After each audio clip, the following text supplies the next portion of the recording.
Today's video is brought to you by the subscribe button and the notification bell. Don't forget to click both of them down below. Hey, what's up guys? Joker here, and today we've got a few news stories in the world of PC gaming before E3 actually kicks off. There have been some announcements prior to E3 and a couple other news stories I also want to talk with you guys about as well in the world of PC gaming. So first up, we're going to be talking about Red Dead Redemption 2 and the PC version of the game, which Strauss Zelnick of Rockstar actually addressed yesterday in an earnings call.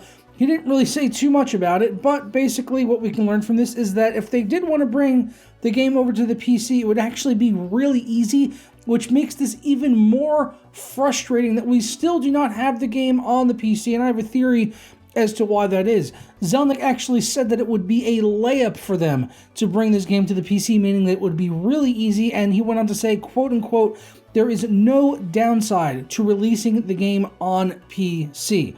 So there's absolutely no downside. It would be super easy for them to do, yet they still haven't done it yet and brought the game over to the PC. So why would they do that? Well, I think the answer is next-gen consoles. They did the same exact thing with GTA 5. Now, even though he says there's no downside to releasing it on PC, I think what he really means is there's no downside except for Rockstar releasing it right now. Because if they release it right now for the PC, then why would there be a need for a remaster on the next-gen consoles? Now, obviously, some people have consoles, some people have PCs, but I don't think they'll be able to upsell a remaster as much if there's already a better or a just as good version already out there on the PC that is going to run infinitely better with better resolution support, better graphics, and everything like that compared to the next-gen consoles. There wouldn't be as much of a reason for some people to go out and buy that, where now if they decide to release it already, obviously on the current-gen consoles, then do a remaster on the PS5 and the new Xbox 2, I guess we can call it for now. The same thing that they did with GTA 5 on PS3 going into PS4 and 360 going into Xbox One. They released a remaster, and then the PC came third and dead last, finally getting their comeuppance and getting a PC release of the game. So I think they're going to do the exact same thing here with Red Dead Redemption 2, because why wouldn't they? It worked out so well for them last time on GTA 5. They were able to milk that teat 3 fucking times, putting it out on 3 different platforms and seeing some idiots go out and buy the game 3 times. So of course they're going to do that again. Why wouldn't they? And then they also had the ongoing cash stream, the straight up cash waterfall of GTA Online, which is still going to this day. Many people are still playing GTA Online. It's still one of the most popular games over on Steam, according to the Steam charts. And also on consoles, there's still tons of people playing it on PS4 and Xbox One, and probably even on the Xbox 360 and the PS3. Now, of course, Red Dead Online has not been as successful as GTA Online was, but I'm just waiting for the PC version to really dig into the online. I did play it initially when the beta first came out on console, and it was absolutely awful. It was completely unbalanced in terms of the world's economy system. I don't really know how much they've gotten fixed on that, but I have not wanted to dive back in and spend any time on it, mostly because I don't feel like paying a monthly subscription fee for PSN just to be able to access an online feature of a game that I already own. I mean, I know that sounds absurd, but when you really actually have to pay for it, it kind of really drives home, especially when you're a PC gamer and you buy a game, you pay for internet, and then you expect to have access to all the features of the game. But on console, it's just not the case. I remember forgetting that my PSN subscription had lapsed over after I paid for it for a month just to try it out, and then there was a big patch that came out for the Red Dead Online a couple months after the fact, and I was like, oh, there's a new patch out. Let me go ahead and try that. Go ahead to fire up the game, and they're like, oh, sorry, your PSN expired. Please deposit your credit card into the PlayStation 4. And I'm just like, no, I'm not going to do that. Fuck this game. Took it out right away and went and played something else that didn't require online connectivity, because I just can't be fucked to pay for a PSN subscription when I'm already paying an exorbitant amount of money to Comcast for my internet, and paid for a $60 game, paid for an almost $500 console to be able to play it at a good frame rate and good resolution. So yeah, I'm done paying for now, at least until the game comes out on PC, which I know I'm the problem. Like, I'm going to buy this game on PC no matter what, but I will not buy the remaster on the next-gen consoles. Not going to do that. So next up, we've got an announcement that came out of the Google Stadia reveal yesterday. Actually, this is probably the only good thing to come from the Google Stadia reveal, let's be perfectly honest. I don't know why anyone is excited about that. I don't think anyone is excited about that. Are you really excited about a Google Stadia, honestly. Like, do you know how bad the latency is going to be on that? They didn't even address it. They didn't address the latency whatsoever. They addressed, what type of bandwidth you're going to need to play games with different resolutions and subscription packages and like that if you want to play 4K 60 FPS and all the great games that are going to be supported on it, which sounds really good on paper until you actually play a game on a streaming device and you press a button on a controller and it takes like a full second for the screen to actually relay that information and display it back to you. It's awful. You don't want to do it. I've tried it before with many different devices. So far, no one has been able to crack this code yet. And I don't think Google's going to be able to do it either because latency is there. It exists. There's not a whole lot you can do to get around it, honestly. It takes time for the signal to be sent from point A to point B, and it's just a matter of distance, really. It comes down to distance. So unless they've developed some magic latency remover overnight, I don't think Google Stadia is going to be very good.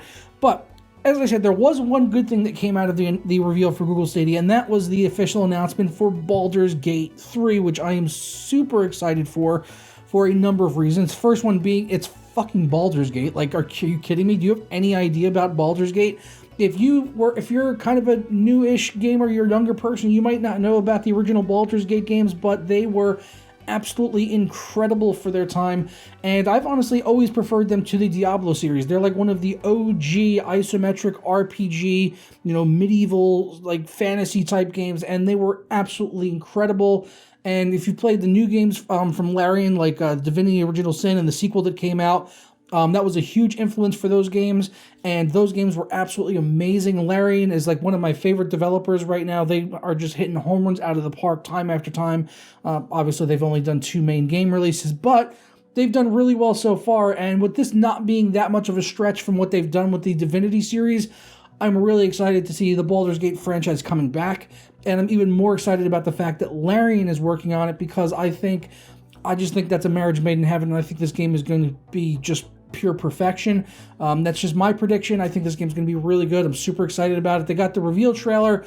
Unfortunately, we didn't get to see any gameplay yet. It was just a CGI kind of cutscene, and it looked cool. It looked kind of cool, but yeah, really nothing that we can kind of learn from that in terms of gameplay. But I'm expecting to be like Baldur's Gate, but with a facelift. Maybe bring the graphics up to be a little bit better than something like Divinity 2 or Divinity Original Sin. So yeah, very excited to see this game. If you're a Baldur's Gate fan, let me know down in the comments below if you're looking forward to Baldur's Gate 3 coming out. And also, I did learn that it will not be coming to the Epic Games Store. That's right, they did say that this game will be coming to Steam. It's going to be coming to GOG, which is there's all kinds of good things about this game. Larian is making it, it's Baldur's Gate, it's coming to GOG, so you don't need any DRM to play it, and it's not coming to the Epic Store.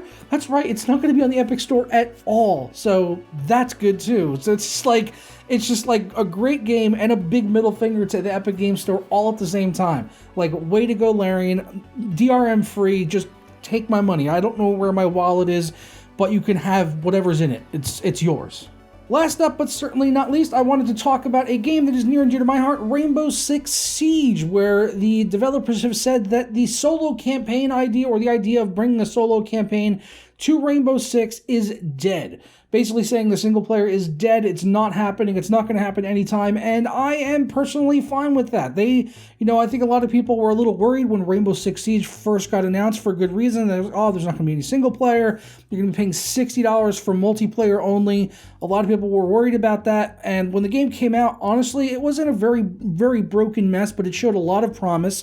And the developers, unlike a lot of other developers, actually stuck by it and stuck to their word and said, we're going to continue to support this game for years. Their plan right now is to have at least 10 years of full support for Rainbow Six Siege. Eventually, they want to get to 100 operators in this game, and no single player whatsoever. But with their, development skills and talents and the time that they've spent with this game since its release all the way back in 2015, they have done nothing but hone that multiplayer experience to try to get it as pitch perfect as possible. And I'm perfectly fine with that. If that is the direction that a developer wants to go and, spend all their time on multiplayer and making it absolutely perfect, because when you get a multiplayer game that is as good as Rainbow Six Siege is, you get a game that can last 10 years. And even though, right now, even, 4 years later, the graphics on Rainbow Six Siege are still very good.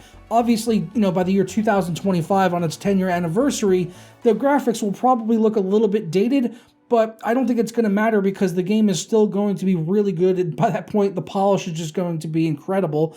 But basically they said that, yeah, there's not going to be a single-player game. Quoting them, they said, no, the Rainbow Six solo single-player experience is dead. For Siege, forget about a solo campaign. We want this game to be a pure competitive multiplayer experience. All of our resources are going in that direction, and to invest those resources elsewhere would be a digression, which I completely agree with. They also say, when you have a great game that requires so much support and so much caring in patching and balancing, I don't think you have the luxury to divert from that. Our fans expect a certain level of quality and a mastery in our games that is extremely high. Why would you want to make an okay-ish solo campaign? Which is a really good point to make. I mean, if you look at something like the Battlefield series, which has always had kind of decent multiplayer, except for the past few of them, multiplayer has not been that great. They've been better in the past, honestly, and the single players have never been good in the Battlefield series, just pretty much god-awful, and I don't know why they spend any time on it. I would much rather see them take that energy and make the multiplayer the best that it possibly can and stop making the single player. I think that would be a much better thing to do. I think there is a world for single player games. I love single player games, but then the multiplayer and the single player stuff does not need to be in one. It does not need to be in the same package. If you want to have a single player game, have a good single player game. Do something like what Bethesda does with the Wolfensteins and the Dooms and have these really good single player games, good 15-hour, you know, even a 15-hour corridor shooter like those games are incredible. It feels really good. The combat animations are all snappy and everything like that. Story can even be decent from time to time in the case of the Wolfenstein games. But then you've also got multiplayer games, and when you do a good multiplayer game, it doesn't need a single player in order for that game to survive, because the single player is something, you know, if Rainbow Six had a single player, I might have played through it once and then never touched it again. I would have never touched it again probably, unless maybe it was co-op and I can play with friends.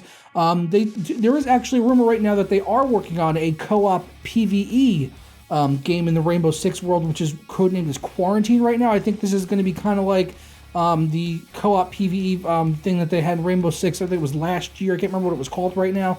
But basically it was kind of like Left 4 Dead, but in Rainbow Six with operators. So if that comes out, that could be pretty cool, but that's going to be a very separate thing. But it'd be interesting to see what they do with that, if it's going to have a crossover with operators from Rainbow Six Siege. I think it could definitely work if it's not a $60 game. I mean, I would like to see something come out like that for maybe like $20, $25. I think that would kind of work, but I'm not sure how much time I would really spend on it. I'd honestly rather be playing Rainbow Six Siege and working to get up to diamond level. And by the way, I'm already at platinum, so not that far off. Platinum the last 2 seasons, I should say. But yeah, I'm going to go ahead and get on out of here and enjoy my weekend. I hope you guys all do the same as well. Please let me know your thoughts and comments and everything else, down in the comments. That's what you do down there. Give it to me.